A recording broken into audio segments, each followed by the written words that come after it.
रात के 2 बज रहे थे। विराट मेघालय और असम बॉर्डर के बीच पड़ने वाली किश्नोई नदी पार कर रहा था और उसी नदी के ऊपर काले बादल मंडरा रहे थे। विराट पैदल पैदल मोबाइल के टॉर्च की रोशनी के सहारे नदी पार कर ही रहा था कि तभी उसका मोबाइल बजने लग जाता है। विराट फ़ोन उठाते हुए कहता है, हाँ वंदना, बोलो।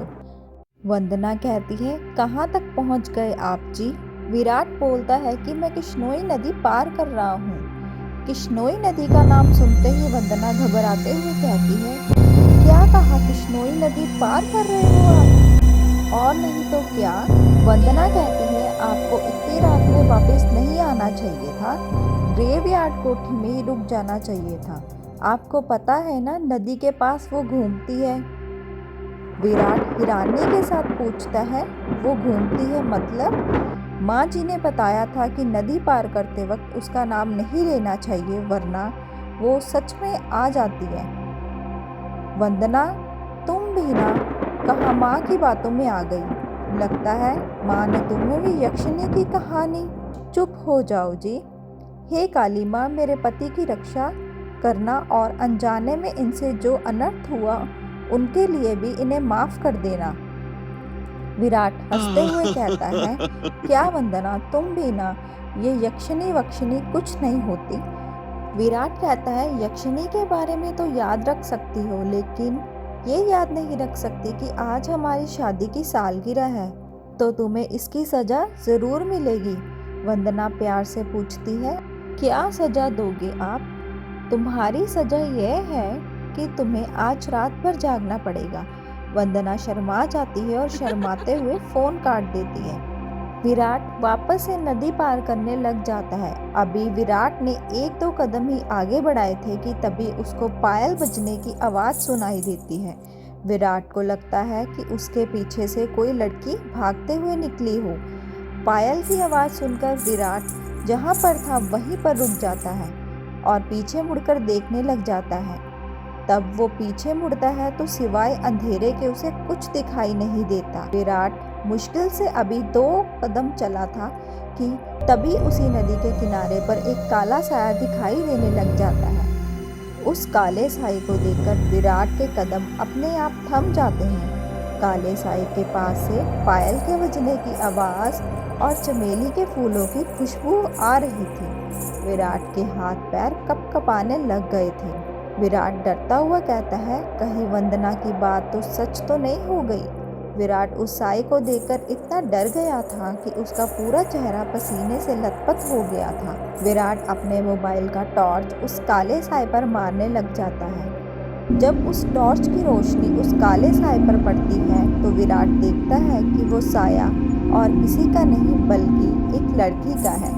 नदी के किनारे पर एक बहुत ही सुंदर खूबसूरत लड़की खड़ी थी, जिसकी उम्र करीब 24 साल थी और लंबी भी थी और उसके होंठ गुलाबी थे और रंग बिल्कुल गोरा था। उसका गोरा बदन और गोरे बदन पर उसने काली साड़ी पहन रखी थी। वो लड़की किसी अप्सरा से कम नहीं लग रही थी। कोई भी मर्द उसका ये रूप देखकर मदहोश हो जाता। वो लड़की अपने हाथ से विराट को इशारा करते हुए अपने पास बुलाती है। उस लड़की को देखकर विराट भूल गया था कि यक्षिणी जैसी कोई चीज़ भी होती है। विराट उस लड़की के पास जाकर उससे धीरे से पूछता है, कौन हो तुम और यहाँ पर क्या कर रही हो? तुम्हारा नाम क्या है? लड़की अपने चेहरे पर मुस्कान लाते हुए कहती है, नाम में क्या रखा है? जो रखा है काम में रखा है। लड़की विराट की आंखों में देखते हुए कहती है, वही काम जो तुम घर पर जाकर अपनी पत्नी के साथ करने वाले थे, तुम उसे आज रात भर जगाना चाहते थे, क्यों ना तुम मुझे ही जगाओ।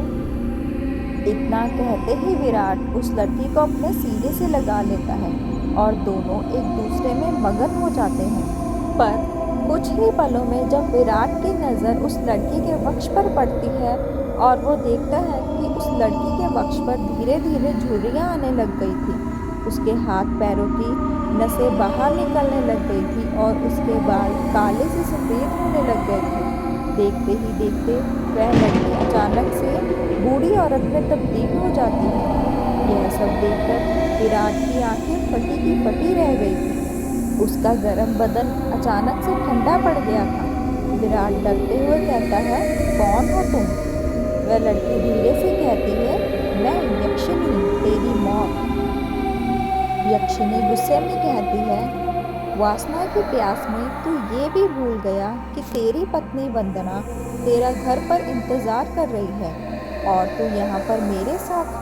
तुम मर्द कभी एक स्त्री से प्यार कर ही नहीं सकते। इतना कहकर यक्षिनी अपना हाथ विराट के सीने के अंदर घुसा देती है और उसी वक्त जोर से काले बादल गरजने लगते हैं और बारिश होने लग जाती है। विराट के शरीर का खून नाखूनों के सहारे यक्षिनी के शरीर में जाने लग जाता है। यक्षिनी अपना खून से सना हाथ विराट के सीने से बाहर निकालने लग जाती है।